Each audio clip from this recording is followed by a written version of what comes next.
Today we are reviewing episode 5 of The Traitors.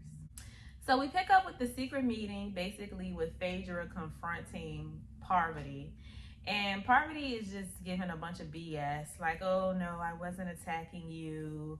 I was just going for Larsa, blah, blah, blah. And Dan is just sitting back, watching his plan unfold. He's just sitting back real quiet, instigating, acting like he don't know what's going on. But yeah, it doesn't get too bad, and they end up letting her choose the next victim as a peace offering. Now, they end up getting rid of Tamara to cause confusion amongst the house, which it did.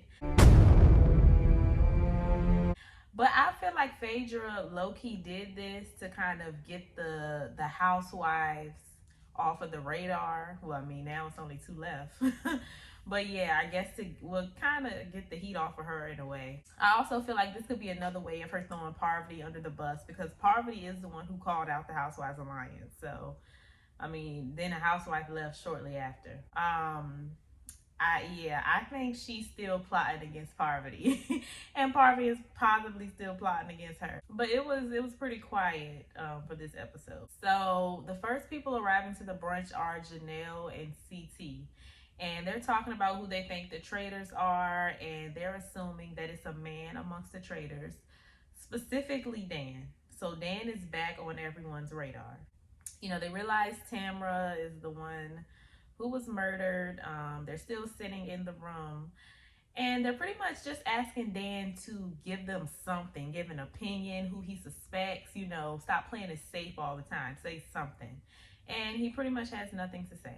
You know, he keeps giving them the same spiel about how he don't want to accuse nobody and blah blah blah. I mean, it's quite obvious he's a traitor. Like, it's obvious. So it's time for the next challenge, and they have to split up into 2 teams. Some people are going to be inside the house, and some people are going to be outside the house.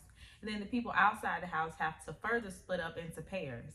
And basically, they are using a map to find these spots and listen for this distinct bird call, report back to the gamers at the house, and then the gamers at the house have to run through the house and find the bird and match it up. And also, the only people able to win shields were the people who played outside. And this time, the teams were kind of more concerned with looking for the shields rather than trying to win the money. But it took them so long, they eventually just gave up. Trishelle and Bergie ended up finding the shields, which was rightfully deserved in my opinion, because they were the only ones actually like trying to help win some money from jump. Everybody else was just straight looking for the shields. They just happened to find the shields while playing the game, so they deserved it. Now, Peter and Janelle are plotting heavy this episode. They really believe that they know who the traitors are, and they are trying to set them up. So they come up with this idea to not tell anyone who won the shields. They don't want to give the traitors any leeway. You know, they don't want to help them at all. They end up winning 10K out of the 15K. So now the cash prize total is 75K. So they decide not to reveal who won the shields to the traitors. They're trying to throw everyone off, but Dan and Janelle, they know each other very well. They were both in the Big Brother house, so they're kind of peeping each other's game. Peter, on the other hand, has decided to create a trap. So he is going around telling the people that he assumes to be traitors that him and Janelle have the shields. And the people that he assumed to be traitors are Dan, CT, and Parvati. So 2 out of 3. So he tells them this in hopes of them voting another way, which I guess will confirm who he thinks the traitors are. I don't know. I wasn't too sure about the plan. I really couldn't figure out what the plan was. I mean, okay, so he told them that him and Janelle have the shields, so obviously they won't go for them, but then what? I don't know. I'm not really sure what the plan was or how that's going to reveal who the traitors are. I don't know. But, you know, he has a plan to protect him and Janelle. And Janelle is in some hot water because everyone is now suspecting that she is a traitor Pretty much for the same reasons that they suspected Larsa was one, because she had such a strong opinion. And I mean, in a way, they're kind of right, because Janelle knew who the traitors are. She said it in her confessional. I feel like Peter and Janelle pretty much had it figured out. They just really didn't implement their plan correctly. Now, MJ decides to pull Dan to the side and let him know that Janelle is gunning for him. Wait, Janelle is gunning hard. She's trying to get us to vote for Dan. At this point, I just feel like everyone knows who the traitors are, and they're just playing nice so they can be protected, because MJ, along with Larsa, when she was there, was just so sure that Dan was a traitor. Now all of a sudden you warning him and telling him to look out for other people. But when Larsa was there, y'all were the main two accusing him of being a traitor. Now what has changed so suddenly? Now it's time for another round table where they decide who to banish. And they bring in a new player. They bring in Kate from Below Deck. I don't know who that is. But she was on the last season, and I guess she was a traitor. There's a new guest in my casa. I think you missed me. Now, I didn't know they added people in this game. I didn't know that. But yeah, she does enter the house at the round table, and she gets to vote, even though she doesn't really know anyone. So, you know, they really have to do some convincing. So it ends up being between Dan and Janelle, basically, who everyone thinks is a traitor. They asked Dan for a name, like pretty much, okay, you got to say something. You can't keep playing it safe. They told him pretty much, give us a name or we think you a traitor. He pretty much had to accuse somebody else to clear his name so that he didn't look like a traitor. Now, he accused Janelle. I think he chose her because it was the safest option, being that it was pretty much between him and her. And they end up voting out Janelle, which I think was just very stupid, because they keep pretty much voting everybody out for the same reasons, because, oh, they have too strong of an opinion, or they're accusing this person and that person and that person. That's what a faithful would do. They're going to be trying to figure it out. So I just don't understand how they keep voting everyone out for the same reasons, knowing that they've been wrong this entire time. That's why I just feel like everyone knows who the traitors are at this point. Like, it has to be obvious. I think the only one people don't suspect is probably Phaedra. But I do think Sheree knows that. People have been suspecting that they traitors this whole time, but then when it's actually time to vote, they just randomly pick somebody else. Like, it's just so weird. So yeah, I'm not understanding how they keep getting it wrong. They still suspect Dan, though. I mean, they have to know. It's not even suspecting. They know.